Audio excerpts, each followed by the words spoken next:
Madam Speaker, I too rise to make my contribution, of course, to lend my support to the 2007-2018 budget estimates before this Honourable House.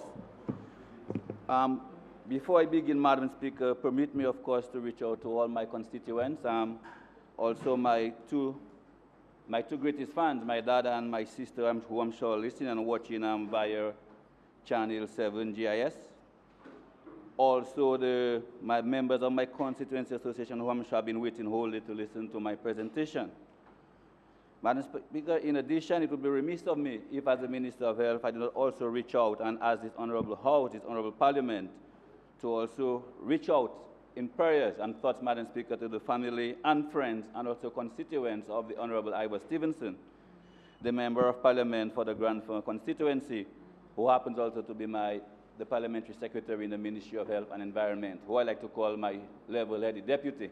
Madam Speaker, I can be a little erratic, spontaneous. He's the voice of reason sometimes to tell me, Doc, cool out, etc. So you want to remember him in our prayers, Madam Speaker, from all reports. He's been progressing satisfactorily, and we're hoping that in the very near future we would have Honourable Ivor Stevenson back with us, Madam Speaker, and to continue to do work, the good work that he's been doing. Madam Speaker, because Honourable Ivor Stevenson, Madam Speaker, epitomizes what we call service, Madam Speaker. He spent probably a decade or two within the public service as a senior environmental health officer, and then during the latter time, a second-time member of Parliament for the Grantham, Mount John River 60 constituency. And of course, his good, mild-mannered nature, Madam Speaker, he would have served with these distinctions. I want all of us to remember him. Madam Speaker, I also would like to, I realize that the members of the opposition did not congratulate Senator Monel Williams.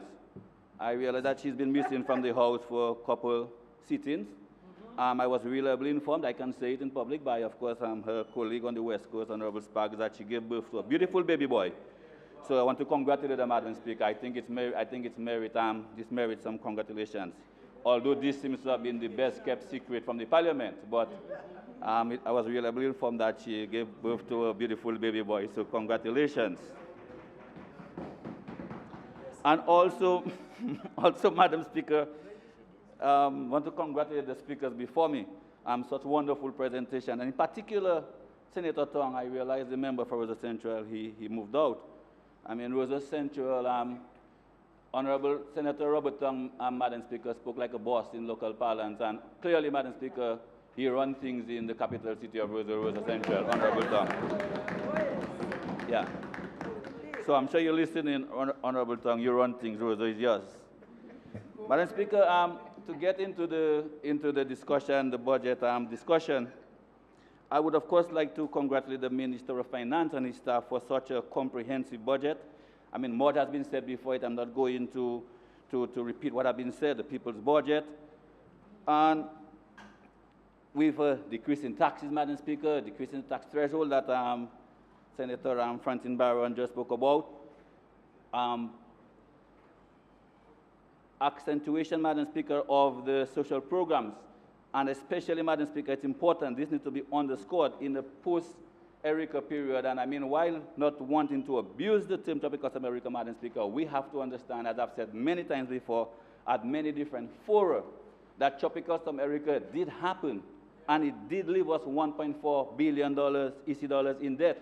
It did wipe away over 90% of our GDP. So we cannot not mention Tropical Storm Erica. In other words, Madam Speaker, we should be in a period now where the government would have asked the citizens, Mr. Speaker, sorry, it's the citizens to make sacrifices, to accept pay cuts, late payments, etc. However, what we've seen, Madam Speaker, is an increase and intensification, Mr. Speaker, sorry, of so many of our social programs. We've seen new programs introduced. Earlier this year, Mr. Speaker, we launched what we call the Community Road Rehabilitation Project, where we said by the end of 2017 that all community roads, all village roads will be rehabilitated. And at the rate we go in, Mr. Speaker, and I'm sure you move around the island quite a bit, at the rate we go in, we will meet this target of rehabilitating all community and village roads by the end of 2017. So this is commendable, Mr. Speaker, that after just, in fact, less than 2 years after tropical storm, a major tropical storm, such as Erika, we could present a $900 million budget to the Dominican people. Of course, Mr. Speaker, just as eloquent was the Minister of Finance presentation to this Honorable House, in sharp contrast, Mr. Speaker, to the, what I like to call the blaster-skiting of the leader of the opposition. That's a new word I learned thanks to a very dear friend of mine. If you want the meaning, Mr. Speaker, blaster-skite is somebody who says a lot without saying nothing. And of course, he was, of course, echoed by his team. More recently, I was about to call him Father Thomas because of his dress. I'm Senator Felix Thomas. He was dressed like a priest. I was about to say Father Thomas, but Felix Thomas. Where they, according, and again, I want to echo Senator Francine Barron, the Minister of Foreign Affairs. They blow in hot and cold at the same time. I mean, how can you talk about getting rid of geothermal after $50 million investment? You're talking about creating a green economy and renewable energy. Mr. Leader of the Opposition, geothermal is also green energy. So why waste $50 million that you've already invested? Each type of renewable energy comes with its own peculiar infrastructure. So you're talking about right now going to capitalize, invest in all of this hardware for the wind, hardware for, because they spoke about a combination of each of these resources, hardware for the wind, another hardware for damming and all of this for hydro, hardware for, help me out, the solar panels. And they spoke about the public buildings. You see, Mr. Speaker, the problem with the opposition is they don't read. They come, they have their things in their head, and they don't read the material provided to them. Because if they read, or if they did read what was provided to them, they would understand that in the budget this year, for example, the Ministry of Health, $5 million towards smarting 4 health centers. And these smart hospitals mean that we are now going to put in renewable energy, solar panels, on this very same public building that you're talking about. So we are well on the way. We are well on the way. If you look through the estimates for the Ministry of Environment, you'll see many projects, there are sub-projects under the DVRP, many sub-projects that is geared toward moving towards low renewable energy, solar lights, etc. So they need to read instead of having the things in their head, like what they call a muto batali. It's called in local parlance. They don't have the thing in their head, and they hear nothing else, and translate, I'm not sure, muto is sheep, I don't know from... Yes, batali sheep. Because Mr. Speaker, he came, for example, criticizing, for example, our sanitation and eradication of pit latrine program. At the same time, he's talking about garbage collection. Mr. Speaker, he's blowing hot and cold. We are well on the way, Honourable Reginald Austri, with our latrine program, eradication or elimination of pit latrine, to achieving Sustainable Development Goal number 6, clean water and sanitation. And in fact, we all know that when the Honourable Prime Minister launched this program some years ago, they laughed at it. Mr. Speaker, I will tell you from personal experience, I was a poor country boy, so I can tell you, from personal experience, it's not a laughing matter. And I think Honourable Dr. McIntyre tried to give a little, and I'm sure Reginald Austri, the Minister for Housing, will give a little more detail. You know, he's better at giving details than myself, and in fact, better than anybody in there. It's not a laughing matter. And as we speak in the community of Bagatelle-Foussé-Jean, we have to date received monies for over 90 washrooms, Mr. Speaker. Almost $1 million invested in the elimination of pit latrine. So by the end of this year, if all goes well and the contractors do what they have to do in a timely manner, by the end of this year, Yoshua will be a very proud member of Parliament saying that I have eliminated pit latrines in the Bagatelle-Foussé-Jean, Point Carib, and FAB communities, Mr. Speaker. And I'll be very proud of that as a citizen, as a Minister of Health, and of course, as a Member of Parliament. He spoke about employment, but yet still we heard the owner of Jungle Bay, Mr. Sam Raphael, who coincidentally ran against me 2 elections back and got a strong beating, I might add. But we're still friends. Who coincidentally, he ran on an independent ticket, but we all knew that he was aligned to them. And of course, recent developments would have showed that he really was aligned to them. That is why when he came out with his white flags all in the PD7 constituency, I remember at the meeting in Bagatelle, I told him, boss, show your true colors. Show your true colors. We all know you United Workers' Party, okay? You don't know, I was about to use a bad adjective, sorry, Mr. Speaker, I checked myself in time. You not know independent, you not know beep independent. You with me? So he ran against me, but we heard him come out, Mr. Speaker, a couple of weeks ago, and we heard what he said. The leader of the opposition, in sharp contrast to what our Prime Minister, after Erika, he said he looked into the eyes of the Prime Minister. I mean, we don't get any ideas here, right? But he looked into his eyes and he saw sincerity. He saw that the Prime Minister really cared and told him, Mr. Raphael, we are going to help you to build back Jungle Bay. What did the opposition leader tell him? The same one who's talking about employment and creating 5,000 jobs in 3 years. He told him, don't build under this corrupt government. Do not build. So how can you be saying that you're so concerned about the employment of the youth? Because Jungle Bay, Mr. Speaker, provided jobs to, I'm sure, close to over 100 people in the Pittsburgh and Daly Seas, Lapland area. Not to mention the other peripherals, the fishermen, the farmers who supply Jungle Bay with fish, vegetables, and provisions, etc. So how can you be saying in one side of them, wow, don't build back, and at the same time you come in, it's possible, 5,000 jobs in 3 years. Mr. Speaker, they need to get their act together and they need to read. But then again, typical of the opposition, and again I will go back. Honourable Barrow, and I should have really spoken before you because you said a lot of what I wanted to say. Mr. Speaker, blowing hot and cold, Mr. Speaker, they made a big fuss about cheating. Mr. Speaker, sorry, but I'm going to tell you a little secret. We, the Labour Party, we are a giving and caring party. So we wouldn't say that a certain member of one of the Roseau constituencies candidate, election morning, sharing styrofoams to the, what they call the pyros on the street. It wasn't bribery at all or cheating, Mr. Speaker. We'll say that he was doing the first, no, I'm just saying, Mr. Speaker, we on this side take it to mean, I'm not a Roman Catholic, but I think it's called the first corporal works of mercy. The first one, feed the poor. He was feeding the poor, Mr. Speaker, at the time, and not feeding the pyros to entice them to vote for him that particular day. We take it as he just being a very good Roman Catholic, a very good Christian, and feeding the poor, unfortunate vagrants of Roseau Central. Madam Speaker, moving on. Madam Speaker, I now move on, Madam Speaker, to the, Mr. Speaker, sorry, to the portfolio that was entrusted to me approximately 2.5 years ago, the Ministry of Health. And Mr. Speaker, I must say, you Dominicans can look at me, you look into a very happy Minister of Health, Mr. Speaker, an extremely happy and satisfied Minister of Health. And although I missed his presentation, thank God I missed it, the one they call the shadow Minister of Health, I think the member for Roseau North, I think he's supposed to be my shadow. I don't want him anywhere close to me. I don't want him anywhere close to me, Mr. Speaker, but he's supposed. I missed his presentation, and I understood that his whole presentation was really criticizing the health system. Mr. Speaker, and as a citizen of Dominica, as a Minister of Health, as a medical doctor by profession, Mr. Speaker, I'm not going to sit or stand here and allow people to lambaste our health system that way. Mr. Speaker, we are gaining ground. Sure, we still have a long way to go. No one is saying we don't have. Of course, we have a long way to go.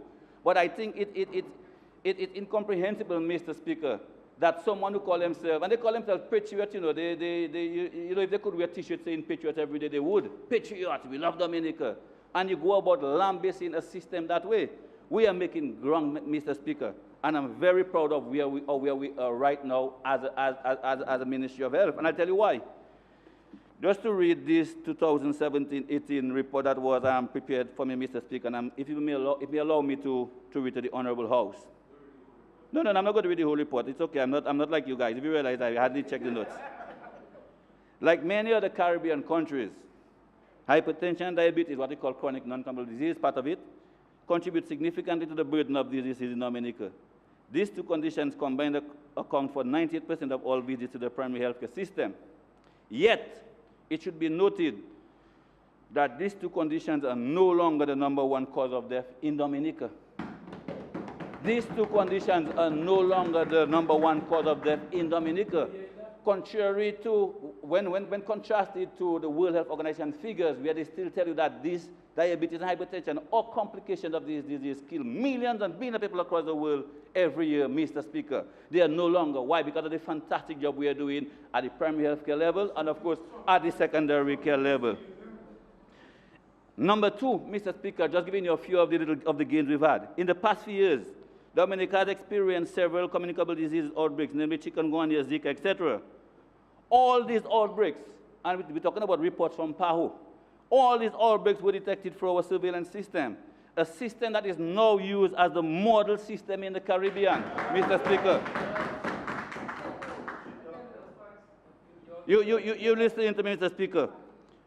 Of note, the incidence of HIV and TB in Dominica is lowest among the OECS countries. Incidence rate of HIV/AIDS, 27.2 per 100,000 population, and TB, 1.4 per 100,000 population, Mr. Speaker. Listen to what they say here. Our service coverage, that is including immunization and antenatal visit coverage, public sector remains close to 100%. So while I'm not saying that we have a perfect health system, I mean, for crying out loud, we are a small island developing state, Mr. Speaker. I mean, we do have a long way to go, which is why right now we invest in over 117 million dollars in a new national hospital. Why don't they say these things? Why don't they say, well, yes, we know that? Because Mr. Speaker, I go on social media sometimes and I see some of the so-called patriots, especially those of their supporters in the diaspora. I mean, I remember seeing some pictures somebody sent across to me where this particular guy, who the leader of the opposition mentioned that he wants to lead the cause in his trauma centers across the island, whatever he's talking about. That particular guy posting pictures of health facilities, the hospital namely, the storage, the back of the hospital. Mr. Speaker, Papa Boje, the hospital has made its time, which is why we build a new hospital. So why post pictures of a current hospital? We know that the hospital has served its time, it's after time. It has made its time, translated. You understand? Which is why we're building a new national hospital, complete with modern equipment, Mr. Speaker. And we've gone a step further, because we realize that the building by itself and even the new modern equipment, MRI, we're talking about a high-frequency laser ultrasound treatment for treating cancers and tumors right here on the island. You with me, Mr. Speaker? New modern equipment.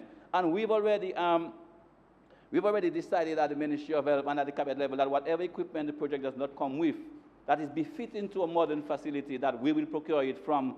And we do have CBI funds, Mr. Speaker, and I want to say thanks that the CBI fund exists so we can make up for the shortfall, whatever the project doesn't come with. So, Mr. Speaker, as I said, we're making strides, and we try not to get distracted by the naysayers and the negative people who speak negative only. I mean, you man come here talking about, oh, no paracetamol in a hospital. What nonsense is this, Mr. Speaker? Mr. Speaker, about 100 paracetamol is $5. If you go to a health facility and for one reason or another, that maybe the stock clerk or the nurse, whatever, did not get a supply for the day, whatever, and they didn't have paracetamol at the time, whatever, you cannot go out there saying, the government is not buying paracetamol for the hospital. We just heard the Minister of Finance in his presentation. We increased the recurrent budget, not a one-time, not one time like you say, okay, boss, Doc, boss, going to bail you out and I give you $5 million. The recurrent budget means for every year from now on, we have increased our recurrent budget by $5 million to purchase new drugs, Mr. Speaker. Because we realize that whatever the formulary, which is the book that the pharmacists and the doctors use, to know what drugs are available, kind of outdated. In other words, the medication that have been procured for the past time, Mr. Speaker, as new diseases come out, we realize that we have new priorities. So, for example, the anti-cancer drugs, as we speak now, they have to be procured by the client or the family at the central medical stores. This is now going to be on the formulary for free.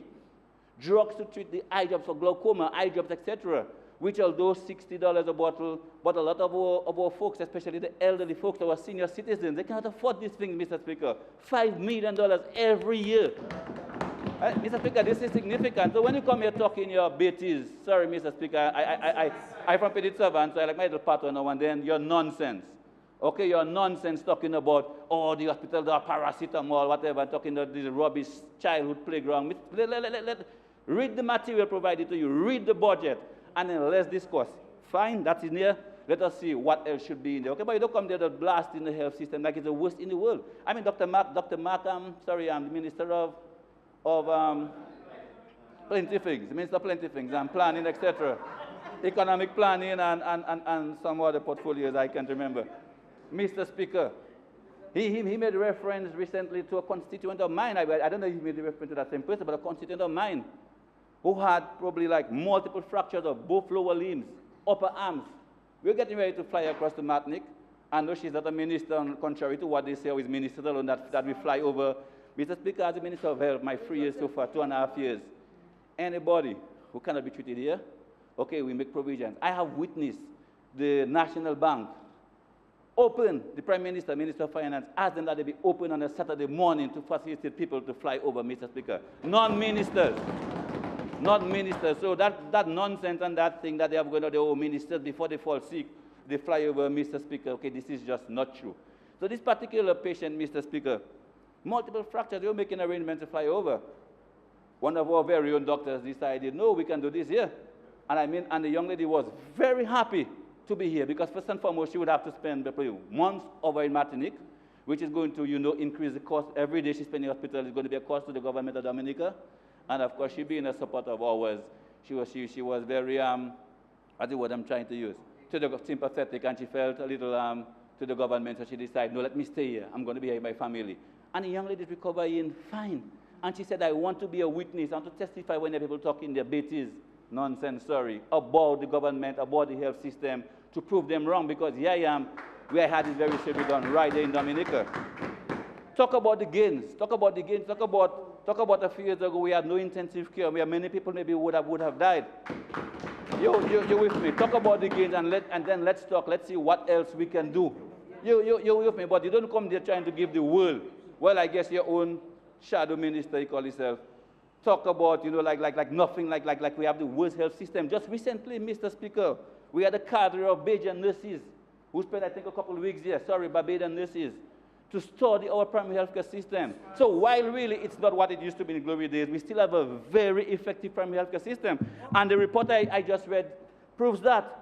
Right now, hypertension and diabetes is no longer the leading cause of death in Dominica because of the hardworking nurses and doctors in our system.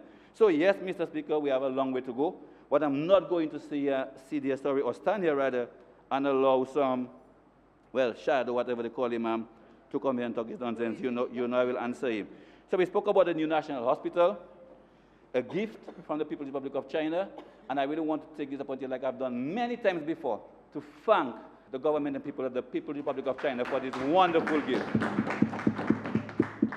A gift of $117 million, Mr. Speaker, is a good gift anywhere in the world. It could be 117 million yens, whatever, is still a lot of money. But in this case, it's 117 million EC dollars to build our new national hospital.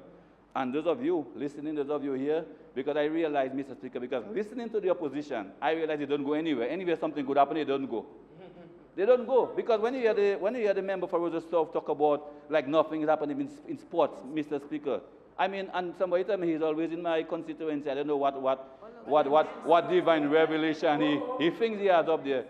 He should go to Pitchland to look at the court, the modern court that I constructed in Pitchland, Mr. Speaker. A modern court, $100,000+ we spent on this. And we're going to replicate this in Bagatelle. So when you come here and talk your nonsense about nothing is happening in sport, obviously, Mr. Speaker, obviously they go to the places, nothing, we have something positive is happening, they don't go. They don't go to these places. Because if they had gone to the hospital, Madam Speaker, they would see the fast progress of the new hospital, Madam Speaker. And we hope that in October, we'll have the commissioning of the first phase, which is the A&E department, the new labs, radiology department, etc., Mr. Speaker. And I want to tell the nation that I'm very pleased with the progress of work on the National Hospital. On the National Hospital. Again, I mentioned that it comes equipped with, I think I mentioned earlier, it comes equipped with new equipment, modern equipment. And then I heard, I'm not sure who I heard speaking about specialists. You see, again, Mr. Speaker, they don't listen. They don't listen, they don't read.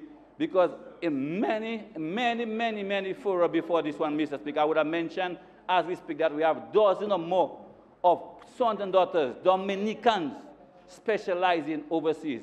Because a lot of times we hear the complaints that a lot of the consultant specialists that we have on island are either Chinese-speaking Cubans, and we have a language barrier. Right now, we have sons and daughters of Dominica. They speak English, Patois, and Kokoy, some of them, okay, to be able to better understand our patients in all of these exciting new specialties that the Honourable Minister of Economic Planning spoke about. Urology, men's health, and nephrology, intensive care, emergency medicine, oncology, just name it, Mr. Speaker. We are right now training people so that when this new hospital comes, we're not going to have a beautiful building only, we're going to have modern equipment and staff to the human resource to man that hospital. So that's why I said, Mr. Speaker, you look at a very happy Minister of Health, extremely happy. I could dance, I could break dance, if it was maybe unparliamentary behavior, Mr. Speaker. And one of the other things that I've always said, Mr. Speaker, at some other public fora, is all of this would be, well, let me use the word futile for want of a better word, if the average, who I like to call Joe public, doesn't have access to this equipment, which is why, Mr. Speaker, countries, much more mature economies, much more advanced economies, and countries before would have spoken decades about national health insurance. And we all know the difficulty that the great first black president of the United States, President Obama, had in America with Obamacare. Countries richer than us, but it had to take this Labour Party administration, the caring government, Labour Party administration, to install what they call a pilot national health insurance program. And we heard the recommendations from not from anybody in Dominica. We heard our power representative at the launching of this program, how we applauded the government for this bold move, because the plan is that with this pilot program, which again, as the Minister of Foreign Affairs pointed out, we'll be targeting single mothers with children 3 years and below, I think 45 years and below, and children 3 years and below. The hope is that we're going to look at this pilot, see how it works out. Okay, then of course learn from the mistakes, do a little tweak in here, a little tweak in there, until eventually we add more vulnerable groups, senior citizens, etc., until each and every Dominican is covered. So it means that each and everybody will have equitable, the same access to the healthcare facilities. So this wonderful hospital building, the MRI, because let's not fool ourselves, the new hospital is going to cost a lot more money to maintain. Electricity, the equipment is going to be needing maintenance. Okay, all the new special consultants we're going to be employing, they're going to need to get paid and asking for good monies too. So let's not fool ourselves.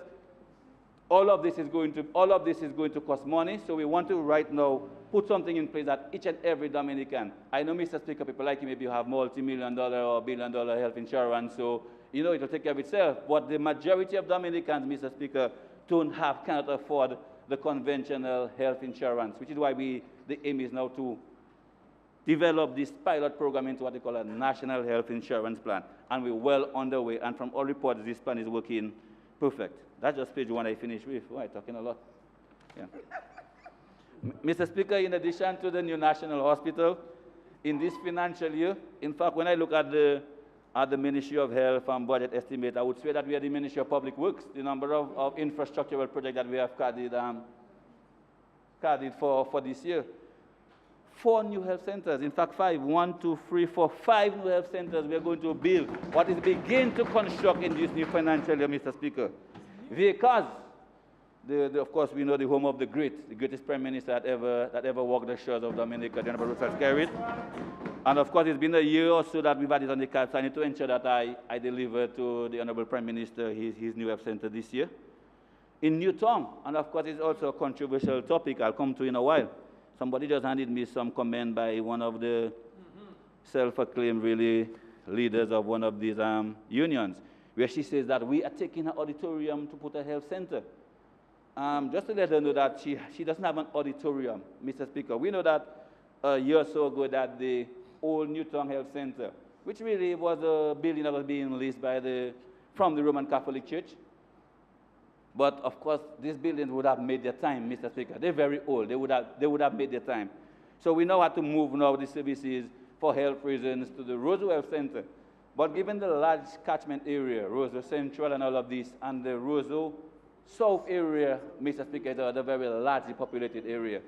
So we now have to look for an area within the geophysical boundaries of the Roseau South constituency or the Newtown community to put a health center.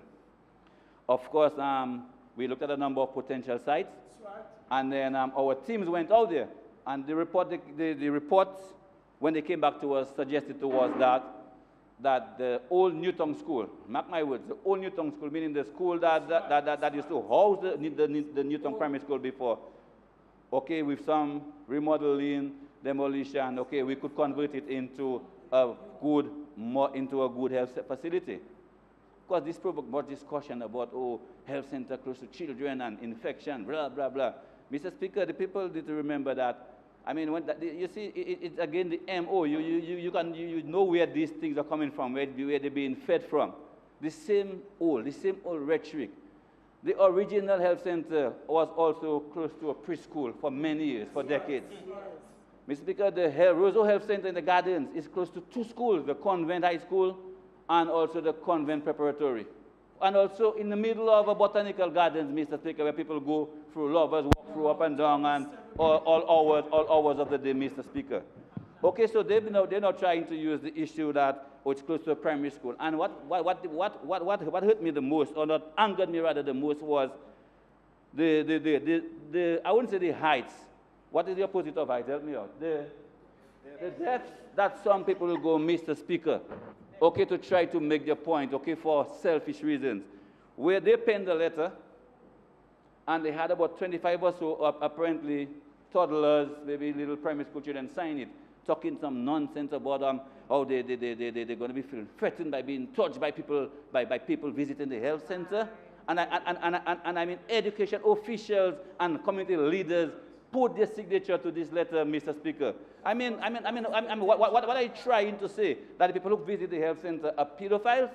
Mr. Speaker, so I don't want to send a clear message out to that particular union or whatever it is that she's head of, leader, that it is not her auditorium, it's the old Newton School, that the government has taken a decision that it is suitable to put a health facility, and we are going to go with it to stop misleading the nation. Because when you look at the article on the end, the article is giving the impression that we are going to put the health center within the new Newton Primary School, and that is not so.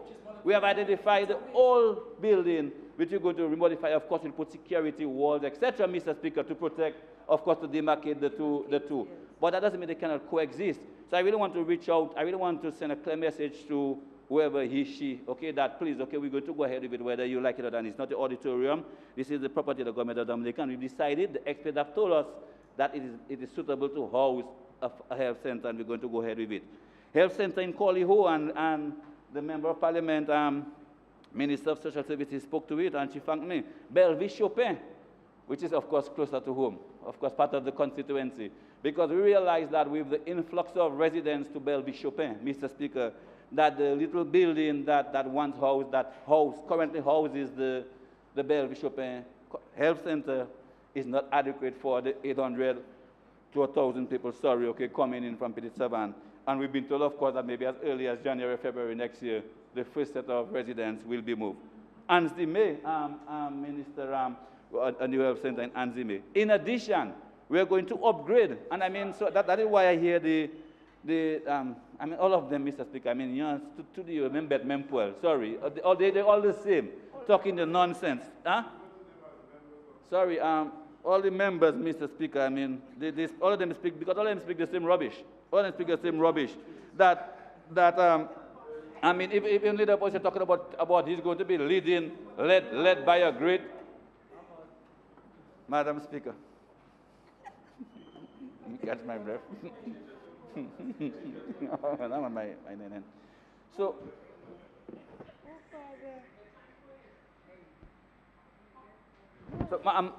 Madam Speaker, which is why I said that they need to read. They provided literature, and they need to listen. Listen to GIS. This is where you get the real information and not misinformation. We are going to upgrade 4 health facilities. We're going to smart them, boss. We're going to put Mr. Baptist and the others, Senator Baptist, we're going to put solar panels.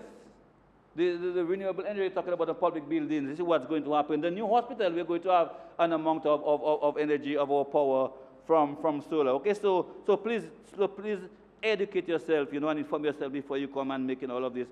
The new Marigot Hospital is going to start in this new year, Madam Speaker.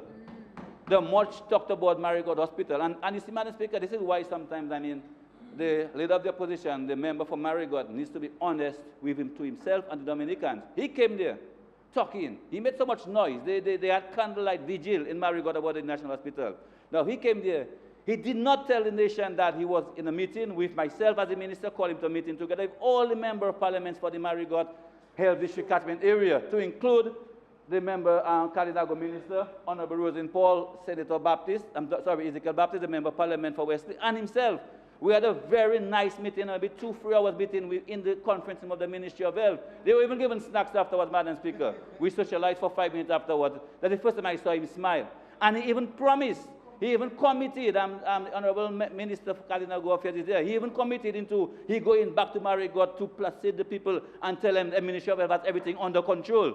So he's coming there now and not telling the nation and trying to give the impression that we're victimizing Marigot, because we went through all of the preliminaries. So I remember when he came to the meeting and the other members are here, they will tell you, I told him that, yes, I mean, the project has been a little slow starting. 2 years ago, Erica happened, etc. Then we also got caught up with the National Hospital. We can put all this behind us and let us inform you where we are and how we're going to move forward. And he was very pleased with the meeting. But did not hear him come in here to say, well, thanks to the Minister of Health, or the Ministry of Health is really satisfied with the progress we're making towards the construction of Marigot Hospital, Madam Speaker. So this is why I said that we need to be very careful with this man. He's a very, very, very, very dangerous man. So $18 million, budgeted towards the construction of the Marigot Hospital. Most of these funds, of course, would be a $5 million US grant from the government of Mexico. And of course, the government of Dominica will put in the counterpart funding, Madam Speaker. Madam Speaker, I could go on and on to all the other wonderful projects within the Ministry of Health on the environmental portfolio. They're talking about how there's millions of dollars out there for climate change projects. Again, not reading, not informing themselves that as we speak, there's a $40 million US, again, 100 and somebody million DVRP project, Madam Speaker. Funding, grant funding, and concessional loan funding. The member for Salisbury, he was present at the signing ceremony of a water tongue to be built along in his constituency. Because this project, this DVRP project, Madam Speaker, is made up of a number of sub-components, sub-projects. And he was present, and he was happy. I even told him that he can go back to, because he told me that he was out of the streets of Salisbury for a few days. I did because of the water situation. So I told him it's okay, it's safe. We could go back there now to Montrachet, I think, because we're going to restore the water in Montrachet. So, Madam Speaker, they need to read, they need to read, Madam Speaker, they need to inform themselves, and then they can come here and make suggestions, Madam Speaker. So when you're talking, as I said, we spoke about the green economy, again, the leader of the opposition, green economy. And again, I reminded him that geothermal is green. I don't know why he thinks that geothermal is not green, and green is sun and wind and water or whatever. Geothermal is green. $50 million already invested in the project. In other words, we are much closer to the ending than we were to the start of the project. So why do you want to go back and start all over again? All over again and put it suspended for what? When it's suspended, it means that you suspend $50 million. Suspended for what? To do what? You with me?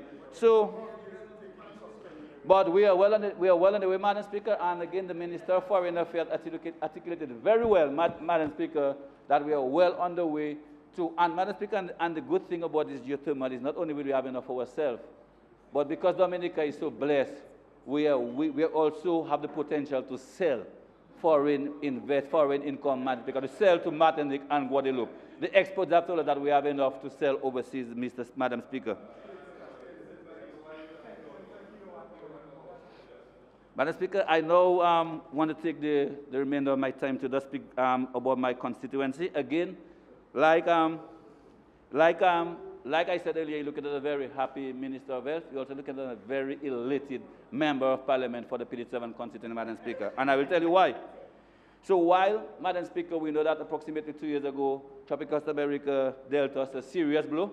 In fact, the PD7 community proper was arguably the most affected by Tropical Storm Erica, where we had a number of deaths, I think 19 or 20 deaths, if I recall. Some of them, of course, close family, friends of mine.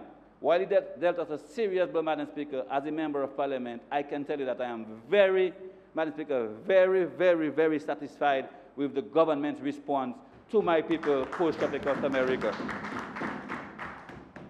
And I want to also state for the record, like I've done many times before, Madam Speaker, that I stand in solidarity with the government's decision, Madam Speaker, to ask the PD7 folks to evacuate from PD7, because we all saw what happened during Tropical Storm Erica.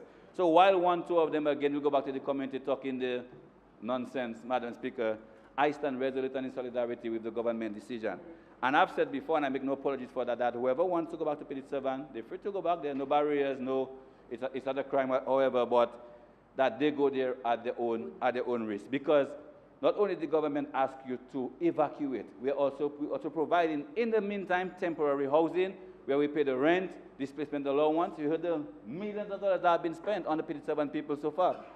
And right now, Madam Speaker, we are now constructing a modern community, Madam Speaker, a modern suburban community, complete with all amenities that you can think of to house the PD7 people. So tell me, Madam Speaker, how else can the government respond to its people? We've seen much more developed countries after natural disasters, Madam Speaker, struggling. We can go to the most recent fire in England. I'm trying to remember the tower, Grenfell or whatever tower. Where I think Prime Minister may committed just a one-time whatever to divide among the thousands of people living there. And they're on their own. You got debut your call, your Madam Speaker. She then debut your call, so meaning go and fend for yourselves, Madam Speaker, interpreted, translated, sorry. Go and fend for yourselves. The government has practically taken over each and every family from PD7 since Erica 2 years ago, and telling that we will take care of you until such time as we can permanently relocate you in Bellevue Shopping, Madam Speaker. And that is commendable, Madam Speaker. Never before in the history of Dominica, or may I dare say, the sub-region of the Caribbean, or the world, has that ever happened, Madam Speaker. Madam Speaker, as I said, you're looking at a very happy member of Parliament, a very happy pal rep. During the course of this year, we would have seen a lot of money invested in the PD7 constituency. Roads in the Bagatelle Fawcett area, Madam Speaker, roads to the tune of over $1 million as part of our rehabilitation of community roads. We have done the road completely from Fawcett all the way to Fab, replaced a culvert bridge in Fawcett, rehabilitated that road that they call the Judy Road, Madam Speaker. All of this to the tune of well over $1 million. Earlier when I mentioned our washroom program in the Bagatelle Fawcett area, well over $1 million spent on the construction of over 90 washroom facilities to date, Madam Speaker. And we are well on the way to eliminating pit latrines in that particular area. My colleague Minister of Employment is already, the Honourable Ian Douglas. I want to thank him for the National Employment Program. And long live the National Employment Program. Long live the CBI to continue funding the National Employment Program, Madam Speaker. Because as we speak, I can boast to more than 100 interns within the PD7 constituency, 40 plus in the Bagatelle area. And again, I invite some of you to take a drive to the area to see the work. You can see the tangible, the visible work that, especially those involved in the village beautification and cleanup that they're involved in. You can actually see the work they're doing, Madam Speaker. Work, Madam Speaker. I dare say that we used to pay contractors, Madam Speaker, lots of big money before. They're now being done by the National Employment Program, doing a wonderful job. So I think, so when you hear the people talk about National Employment Program like it's a waste of, some of them call it never-ending poverty, whatever they call it. But I tell them, go and tell the people that it's never-ending poverty. The people who didn't have anything to do before, the 40 or so people in the Bagatelle area, who right now don't have to pay $1 bus, transportation. They don't have to worry about buying clothes for work. You don't have to worry about, as the Honourable Child said, food or snack. They leave their homes, they go and do a few hours of cleanup, Madam Speaker, they go back home. They get $800 a fortnight, Madam Speaker. That can pay their bills. That can every now and then they can afford to splurge in a new pair of shoes, a new dress, Madam Speaker. So go and tell them it's never ending property, and you'll see cool wash all you will get.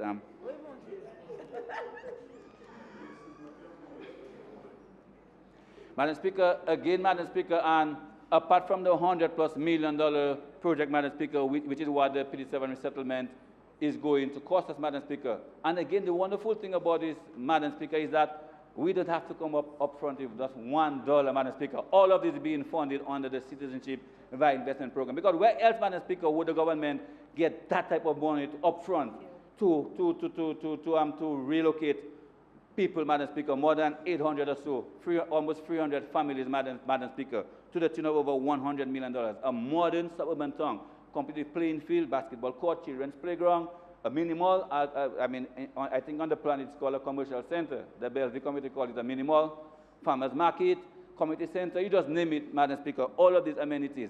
Each home comes equipped with fiber optics, internet ready, Madam Speaker, a modern suburban town. And I'm sure that all of those who are talking nonsense about the settlement, that when this project is complete, they're going to come and tell me that they want one for their brother, sister overseas. I'm pretty sure of that, Madam Speaker. And one of the other reasons that I'm a very happy member of Parliament, Madam Speaker, the Minister for Public Works, I see she's not there. We recently, Madam Speaker, we spoke about another massive project from the Lubia to Bagatelle Road Rehabilitation Project. Immediately after RICA, the British government committed over 40 million pounds, or close to 40 million pounds rather, towards, Madam Speaker, to take care of the road from Lubia all the way back to Bagatelle. So we're talking about another $100+ million to be invested within the PD7 constituency. So we can add, Madam Speaker, I know some of us are good at adding, but $100 million we look for the relocation of PD7, plus another $100 million for the road. That's already $200 million, Madam Speaker, being invested in the PD7 constituency. So that's $200 million reasons for me to smile, Madam Speaker, and for me to be happy as a member of Parliament. And again, I want to thank the Minister of Public Works, Madam Speaker, for the consultation process that was started with the communities. So while you hear them talking about things are being done and people are consulted, I was about to say consulted like Felix Thomas, but consulted, Madam Speaker, we held a series of meetings from Bagatelle. Each of the communities that is going to be affected by this project, Bagatelle, Granby, Pichelin, Bellevue, Chopin, Madam Speaker, we held meetings there with the community where we heard from them. So while we have an idea what has to be done, we also wanted to hear from them what they think needs to be done, because remembering and bearing in mind that they're the ones who live there, they reside there, they traverse that road, etc. And I really want to thank the Minister of Public Works for her support thus far.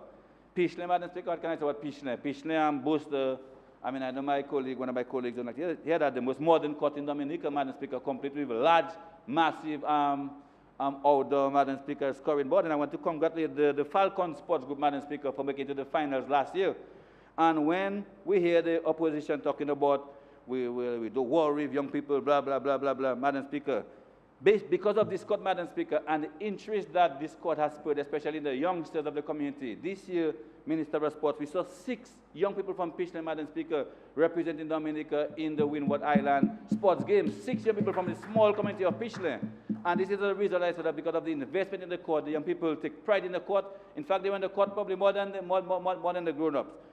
Sometimes they have to turn off the lights on them for them to go home, Madam Speaker. So I want to congratulate the Falcons basketball team and, of course, the Pichelin Sports Committee, Sports Group, for the wonderful work they're doing in mentoring the younger folks of the community. So, Madam Speaker, what else can I say? I'm very happy. Madam Speaker, we can talk about, we have received our fair share of small business money. Just recently, within the community of Bellevue Chopin, we had $150,000, Madam Speaker, where we allocated it to about between 10 and 15 small business owners, some of them owning snack kits, existing businesses, new businesses, and especially with PD7 coming to Bellevue Chopin, we think it was extra important that these people invest in ventures, Madam Speaker, that would be serving the 2 communities.